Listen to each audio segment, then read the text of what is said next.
Munsi kati mulimu ebifaananyi bingi. Basimbye ebintu bingi bagamba bw'otobikkiririzeemu tebajja kukuwa buyambi, tebajja kukuwa ssente, ojja kufa. Eyo mboozi yaabwe. Kikwetaagisa okuba ng'omanyi Katonda nti abantu bakumme Katonda akuwe. Kikwetaagisa okuba ng'omanyi Katonda nti abantu bakumme Katonda ajja kukuwa. Muwala teweeraliikirira. Omusajja yagamba kubanga teweebase naye tolifuna mulimu, alimba. Eyagamba teweebase naye tolifuna promotion, alimba. Bw'ali kiremerako ennyo olunaku olumu talizuukuka.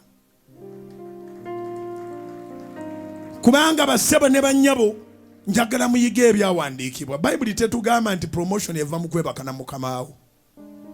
Zabbuli 75 olw'omukaaga n'olw'omusanvu.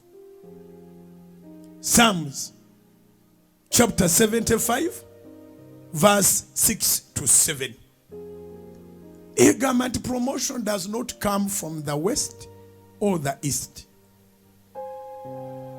There is no any other source of promotion, but promotion comes from God above.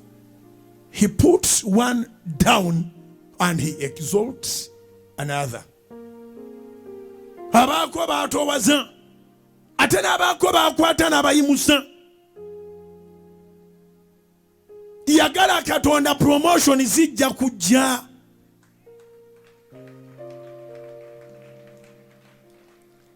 Ne mu bulamu buno obwa bulijjo Katonda asobola okuwa promotion nga sigamba nti olina title gye wafunye naye n'akuwaayo omuntu ng'omuntu oyo gwakuwadde nga ye promotion yo.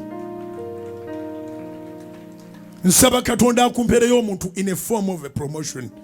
Mu linnya lya Mukama waffe Yesu. Abalala gwe banoonye yababula.